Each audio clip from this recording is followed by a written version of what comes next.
제가 세상에서 가장 나쁜 음식, 이 음식은 지금 당장 끊어야 될 음식입니다 라고 말씀드렸던 거 뭔지 기억하세요? 그 영상? 액상과당이 위험합니다 라는 말씀 드렸죠. 이미 나도 모르는 사이에 액상과당에 대해서 사실 잘 알지도 못하는 그 사이에 많은 양을 섭취하고 있는 게 사실이에요.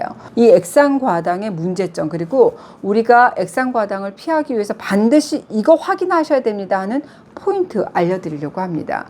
먼저 말씀드릴 것은 과일의 과당과 액상과당의 과당은 다른 것인가 같은 것인가, 여기서 포도당과 과당의 차이를 잠깐 알려드릴게요.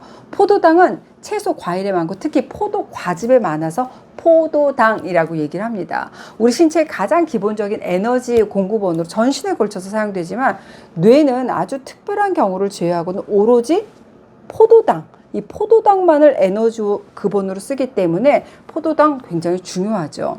근데 과당은 과일과 꿀에 많습니다. 그러니까 당 중에서 단맛이 가장 강합니다. 이 과당은 포도당과는 다르게 바로 에너지원으로 사용되지 않고 먼저 간으로 가서 포도당으로 바뀐 다음에 에너지원으로 사용될 수 있습니다. 그런데 한꺼번에 많은 양의 과당이 간으로 들어가잖아요. 그럼 미처 포도당으로 전환되지 못한 과당은 지방으로 바뀌어요. 그래서 간에 축적된다든지 혈액으로 빠져나가게 됩니다. 포도당과 과당의 차이에서 이 문제의 본질을 확인해 보실 수 있으실 텐데요. 포도당이 위장관에서 혈액으로 흡수되게 되면 우리 몸 전체에서 에너지원으로 사용됩니다. 그런데 쓰이고도 남을 정도의 포도당의 양이 많게 되면 어때요? 혈당을 낮추기 위해서 저장 호르몬이죠. 인슐린이 분비가 됩니다. 그리고 더 이상 포도당의 섭취를 막기 위해서 지방세포에서 렙틴이라는 포만감을 유발하는 호르몬이 분비가 됩니다.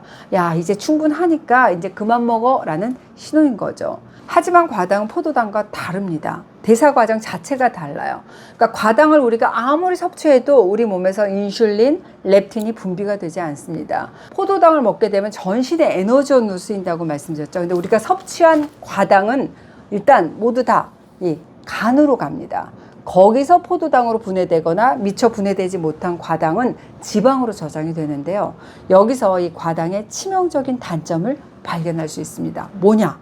첫째, 우리가 과당을 많이 섭취하게 되면 간에 지방이 쌓이는 지방간, 이 지방간을 유발하는 요인이 될 수 있습니다. 두 번째, 당뇨와 함께 LDL 콜레스테롤을 높여버리는 그런 결과를 초래할 수 있어요. 세 번째, 포만 호르몬, 렙틴 분비 안 된다고 말씀드렸죠. 그러니까 아무리 과당은 많이 먹어도 헛똑똑이 포만감을 느낄 수가 없는 거죠. 그러니까는 살찌기가 쉽습니다. 게다가 에너지원으로 사용되지 못하고 남은 당이 혈액을 타고 떠돌다가 단백질하고 딱 결합을 해버리면 맞아요. 당독소, 최종 당화 산물이 생성이 됩니다. 당독소 알고 계시잖아요. 만성염증의 근원이 된다는 거. 이 과당은 포도당과 함께 당독소, 그러니까 최종 당화산물 만드는 물질이야 라고 알고 계시죠. 그런데 이 과당은 과잉 섭취하기가 쉽습니다. 그러니까 최종 당화산물을 더 많이 만들어낼 수밖에 없어요. 그리고 이 대장까지 내려간 과당이 박테리아에 의해서 분해되잖아요. 그럼 가스 차고 설사를 유발하는 화학물질이 생성되기도 합니다. 자, 그러면 과일이라는 게 이제 보니까 아주 문제가 많은 거였네? No, 아닙니다. 그렇게 생각하시는 것은 잘못된 겁니다.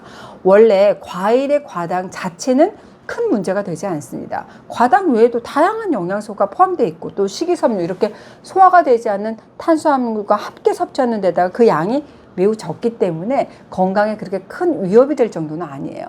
하지만 액상과당은 사정이 다르죠. 이 액상과당은 고과당 옥수수 시럽이다라고 해서 옥수수 시럽에 강한 단맛 내는 과당의 함량을 더 높여서 그걸 합성한 것을 말합니다. 액상과당의 주재료 이 옥수수 시럽은 설탕보다 가격이 좀 저렴할 뿐만 아니라 단맛이 강해요. 그래서 대부분의 식품 회사에서는 액상과당을 선호할 수밖에 없겠죠. 그리고 이 액상과당은 설탕보다 물에 굉장히 잘 녹거든요. 그래서 음료수에도 많이 사용될 수밖에 없습니다. 이렇게 식품을 대량 생산하는데 편리함, 편의점을 두고 개발된 게 액상과당이잖아요. 과당의 함량을 인위적으로 높인 식품이다.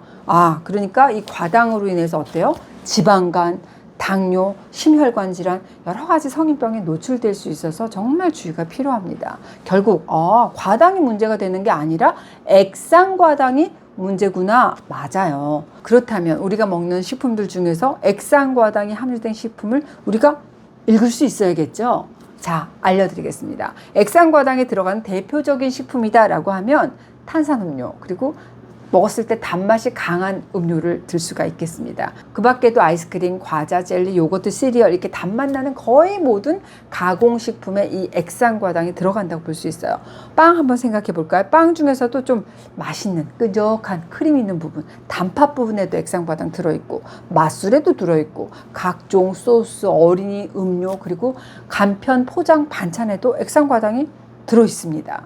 아, 그러면 이렇게 딱 봤을 때 원재료명에 액상과당만 피하면 되겠습니다 라고 하시겠죠. 근데 이 식품의 원재료명을 이렇게 살펴보잖아요. 그러면 액상과당이라는 명칭으로 표기가 됐었거든요. 그런데 이 식품 등의 표시 기준이 바뀌었어요. 그래서 액상과당으로 표시가 되는 게 아니라 액상과당도 그냥 여기 보면 기타과당이다 라고 써 있거든요. 액상과당도 기타 과당에 포함된 겁니다. 그래서 원재료명에 보면 내가 찾고 싶은 액상과당 이건 없고, 액상과당은 기타 과당, 옥수수 시럽, 고과당 콘 시럽, 과당 이렇게 적혀 있습니다. 원재료명을 딱 보시고 이런 단어가 적혀 있다고 한다면, 아, 이거 액상과당이 들어있는 거 아닐까? 퀘스천 마크. 그 가능성을 여러분들이 생각해 보셔야 된다는 겁니다.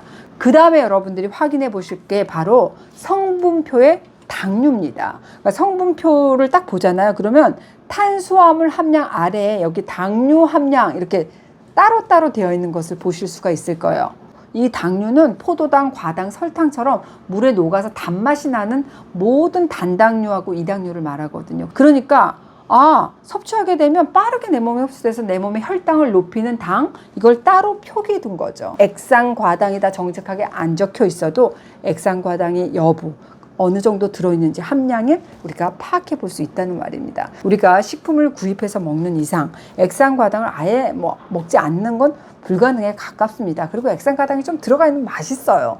그 정도로 정말 많은 식품에 액상과당이 쓰이고 있습니다. 다만 주의하실 것은 적은 양을 섭취해야 되잖아요. 이 적은 양을 섭취하기 위해서 이 제품을 딱 봤을 때 원재료 우리가 눈으로 읽을 수 있어야 되고, 성분표 꼼꼼히 따질 수 있는 눈을 가지셔야 된다는 겁니다. 그리고 이 단맛에서 벗어날 수 있도록 오늘부터 우리 한번 노력해 보실까요?